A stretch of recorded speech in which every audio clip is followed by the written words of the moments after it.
दोस्तों नमस्कार।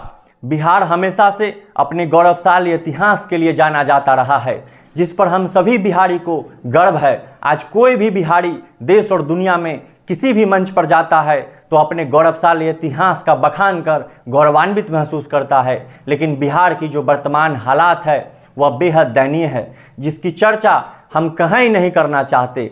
यह बेहद अफसोसजनक है कि जो गौरवशाली इतिहास वाला बिहार हमें हमारे पूर्वजों के द्वारा मिला था, उसकी मजबूत नींव पर हम वैसी इमारत नहीं खड़ा कर सके जिसका बखान हम कहीं कर सके और हमारी आने वाली पीढ़ी उस पर गौरवान्वित महसूस कर सके। बिहार वह धरती है जहां भगवान महावीर का जन्म हुआ। बिहार वह धरती है जहां कर भगवान बुद्ध को भी ज्ञान की प्राप्ति हुई। बिहार वह धरती है जहां चंपारण में गांधी के नेतृत्व में हुई किसान आंदोलन ने आज़ादी की लड़ाई में अहम भूमिका निभाई। बिहार वह धरती है जहां से शुरू हुई संपूर्ण क्रांति ने तत्कालीन केंद्र सरकार की चूल्हे हिला दी, जिसके नेतृत्वकर्ता जयप्रकाश नारायण एक बिहारी ही थे। बिहार वह धरती है जहां दुनिया का प्राचीनतम लोकतंत्र वैशाली है, जिस पर पूरा देश गर्व करता है। बिहार वह धरती है जहां महान गणितज्ञ आर्यभट्ट का जन्म हुआ, जिन्होंने पूरी दुनिया को जीरो दिया।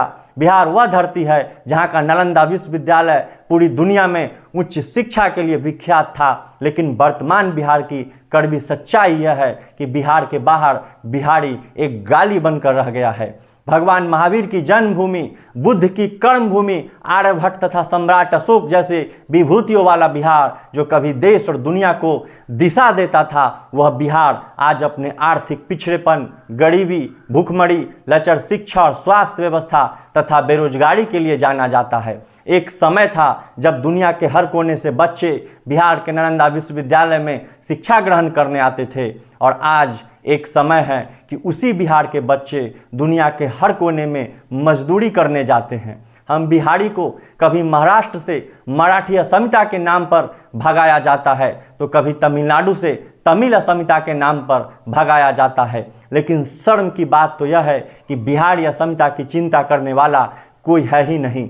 जिस समाज का कर्णधार युवा होता है, आज वह दूसरे प्रदेशों में मजदूरी करने को मजबूर है। वह दर दर की ठोकरें खा रहा है। बिहार के बाहर बिहारी उपहास का केंद्र बिंदु है, और हम भी इसको अपनी नियति मानकर इसके आदी हो चुके हैं। इसके पीछे के कारणों का अध्ययन करें तो किसी को यह मानने में कोई हिचक नहीं होगा कि इसके जिम्मेवार हमारे नीति और नियंता हैं, जो लोकतांत्रिक व्यवस्था में हमारे नेता हैं। लेकिन बात अब राजनीतिक विफलता से आगे जा चुकी है। हमें समाज के स्तर पर परिवर्तन करने की ज़रूरत है। बिहार की इस कुव्यवस्था को खत्म करने के लिए बिहार की पूरी व्यवस्था को बदलने की आवश्यकता है, और इसी दिशा में बिहार के एक लाल प्रशांत किशोर अपनी सैकड़ों करोड़ की कमाई को तिलांजलि देकर, अपना सब कुछ दांव पर लगाकर बिहार के गांव-गांव में जाकर जनसुराज पदयात्रा कर लोगों को सामाजिक और राजनीतिक रूप से